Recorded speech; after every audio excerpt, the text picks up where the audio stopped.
Doutor Belício, quem nunca viu uma pessoa querida, uma pessoa idosa com a sacolinha de remédio nas mãos, né? É remédio para todo gosto, né? Para todas as doenças. Essa sacolinha de remédios faz bem ou traz algum perigo para a saúde dos idosos? Bem, Marcos, a quantidade de remédios nos idosos, utilizada pelos idosos, é um motivo sempre de revisão, principalmente na geriatria. É uma dos pontos da consulta, independente do motivo que ele vá para a consulta, é a gente revisar um por um os medicamentos. Por quê? Porque eles tendem a usar medicamentos que alguém ensina, ou que ele era para ter parado, alguém passou para tirar de uma crise, por exemplo, de uma labirintite ou de uma dor, e ele ficou tomando para o resto da vida. Até se criou-se uma campanha mundial, uma campanha de que o menos é mais. A gente tenta usar apenas aquilo que realmente o paciente idoso precisa, pensando em desprescrever algumas coisas. E a sacolinha de remédio, ela é um pouco perigosa, porque o paciente vai estar ali com acesso a vários tipos de medicamento, e na maioria das vezes eles precisam tomar já alguns medicamentos, e essa sacolinha é perigosa porque ele tem vários outros que alguém ensinou, que ele teve doente, tomou, e isso pode fazer com que naquele momento ele fique mais vulnerável a efeitos adversos de medicamentos. Que é isso?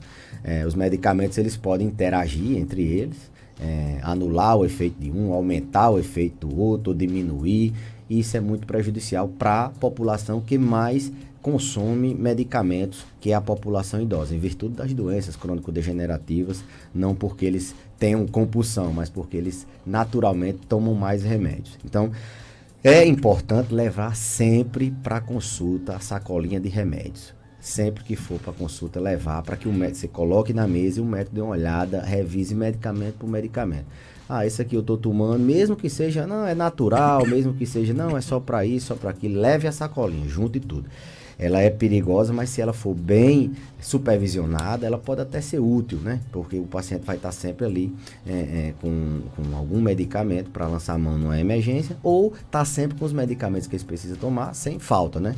Então, é importante levar. A gente vê, tá tomando em que horas, como é que está tomando, são muitos medicamentos, e às vezes eles se atrapalham, acham que tomou e não tomou, são horários diferentes e ele se atrapalha. Muitos idosos têm problema com a memória, muitos idosos não enxergam bem, eles não entendem bem como é que deve tomar, saem da consulta achando que está tudo certo, quando chega em casa não sabe bem o que tomou. Então, parte fundamental, checar a polifarmácia, que a gente assim chama, ver se aqueles medicamentos estão sendo tomados de maneira correta e tentar otimizar a forma com que eles são tomados. Não é que a gente vai estar tirando o remédio, não. Às vezes sim, às vezes um remédio que foi passado por um determinado tempo, aquele tempo já encerrou, a gente vai estar tentando enxugar a prescrição. Quanto menos remédio, a gente entende que os pacientes... A gente entende não, a gente já tem evidência na literatura que os pacientes que mais tomam remédio, eles adoecem mais. Não que o remédio esteja causando, mas é porque eles têm mais risco de interação medicamentosa. Quanto mais remédios, eles internam mais, demoram mais internados. Então, é importante levar a sacolinha de remédio, que ela pode ser perigosa. Isso, por outro lado... a gente tem preocupação também, né, quando leva a sacolinha, se o paciente está tomando correto, né? A adesão terapêutica, a adesão ao tratamento é importante também. Passa um medicamento, às vezes, para tratar um sintoma, por exemplo, uma doença, um sintoma de insônia, ele só toma no dia que ele acha que aquele remédio é só para dormir, ele toma só no dia que ele tem insônia, e aí, na verdade, aquele remédio é para outra coisa.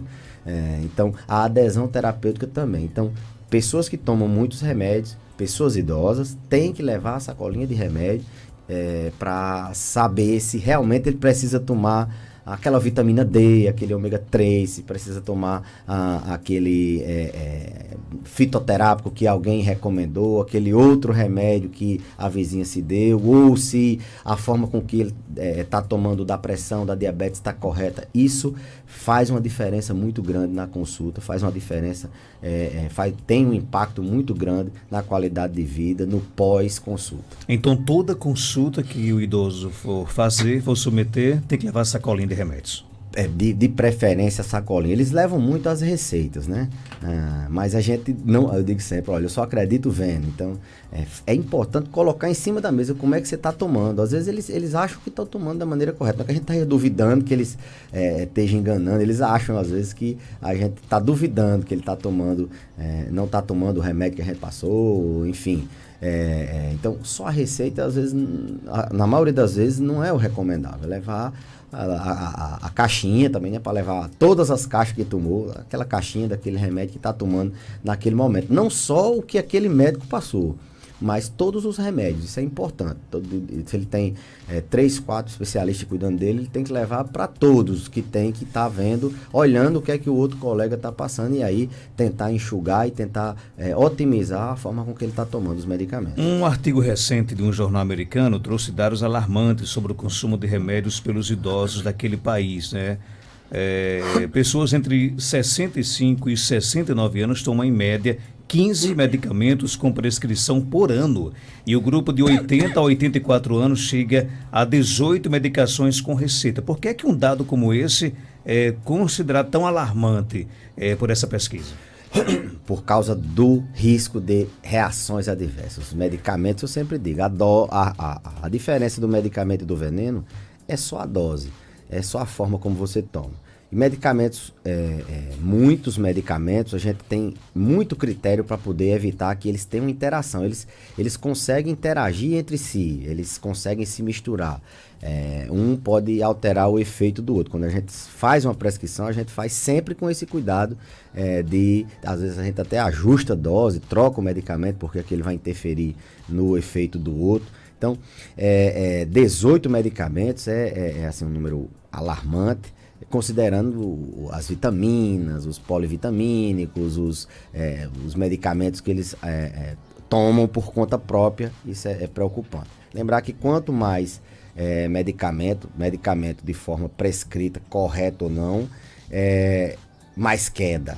Quanto mais medicamento, mais risco de demência. Isso é evidência na literatura. Os pacientes polimedicados. E aí tem uma diferença entre polifarmácia adequada e a polifarmácia inadequada. Tem aquele paciente que precisa realmente tomar os 18 medicamentos. Mas a maioria não precisa tomar ali 10, 12, ele toma mais porque a gente considera incorrendo no risco de iatrogenia. É o erro da prescrição.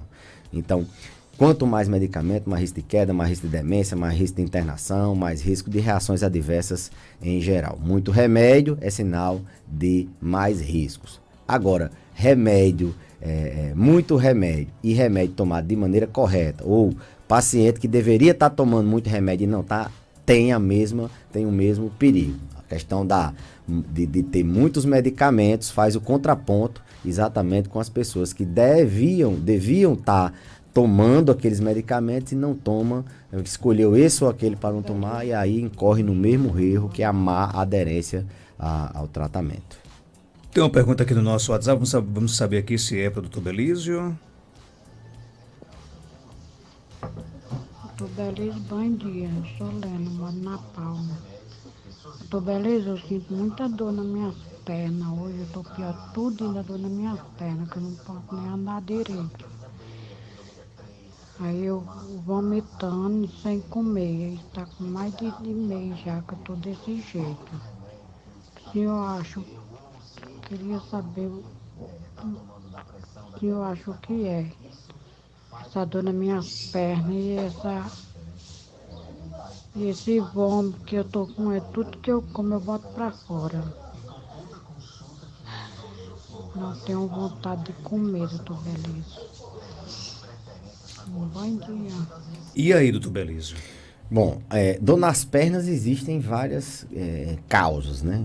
As principais são causas osteomusculares, artrose, deformidade óssea, doenças no tendão, na articulação, nas próprias bursas, que são estruturas osteomusculares das pernas. Então, a principal causa pode ser doença osteoarticular, artroses, enfim. Podem ser doenças na circulação, um paciente que tem alguma veia quebrada, problema circulatório, insuficiência venosa crônica, paciente que tenha doença arterial, obstrutiva. Então, doenças circulatórias em geral também são causa de dor. Doenças musculares, como eu já falei anteriormente, então teria que se ter uma linha de investigação nesse sentido, examinar, ver a dor se ela é intensa, se ela não é, o que é que ela melhora, o que é que ela piora aquela dor, se dói mais de dia, mais de noite, se ela vai para um lugar, se ela vai para outro.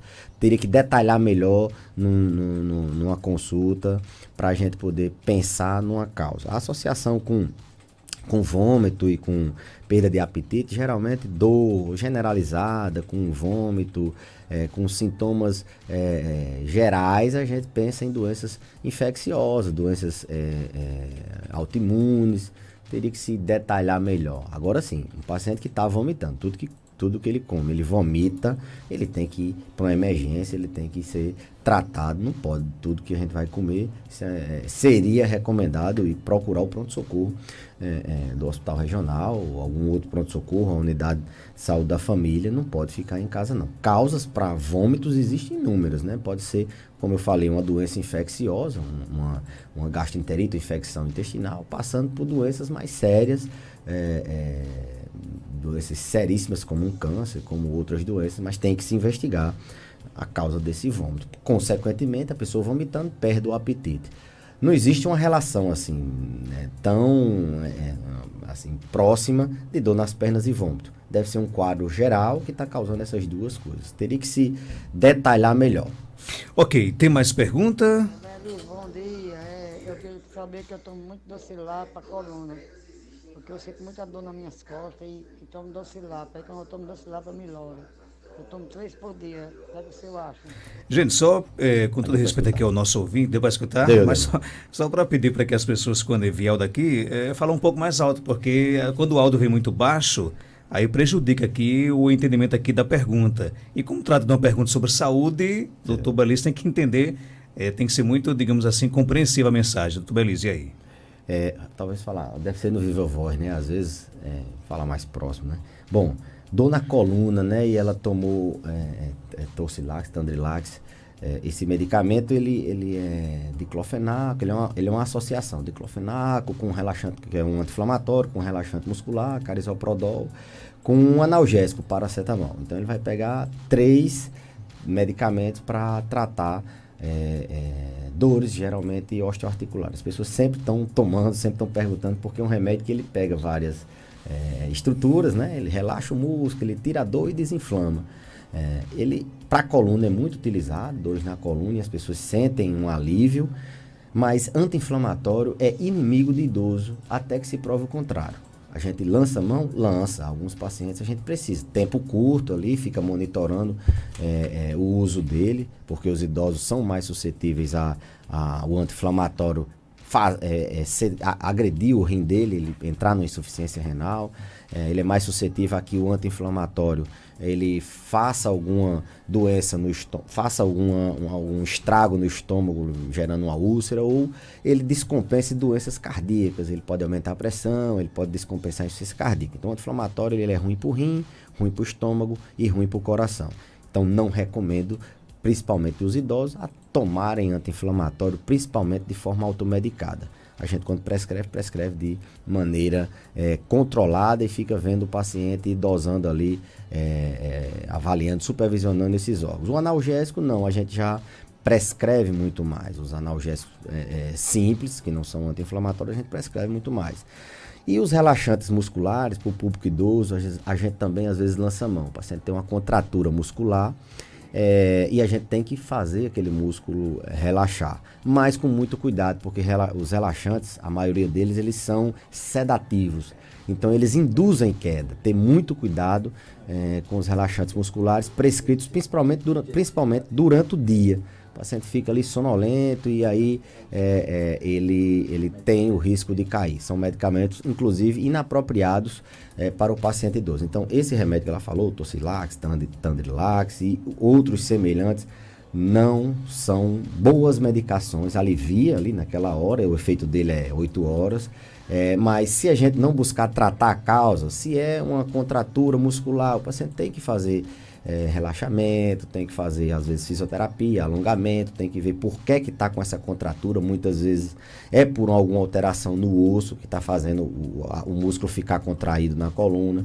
A coluna dele tem artrose, tem que tratar a artrose. A coluna dele tem alguma deformidade, postura, o que é que pode ser? Será que é uma microfratura por osteoporose? O osso está muito fraco e ele fica fazendo fissuras, fraturas por fragilidade? Tem que tratar isso aí, não adianta ficar mascarando a dor tomando esses remédios que duram 8, 10, às vezes 12 horas.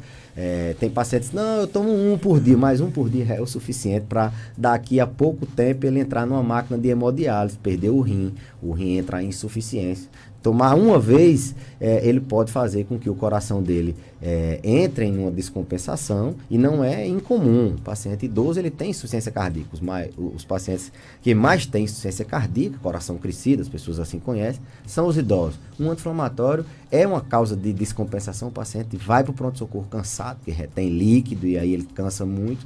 Então pode internar um paciente. E uma queda, que a gente já falou aqui várias vezes, os perigos de uma queda. Uma queda ela pode decidir sobre o final da vida do idoso. Se será um final com muita dor, dependente, sem conseguir andar, ou mesmo se vai ser um final trágico, ele vai entrar em óbito. Muito cuidado com essas medicações. Doutor Belício volta na próxima terça-feira. Ontem a plaquinha levantou, teve gol do Gabigol, né?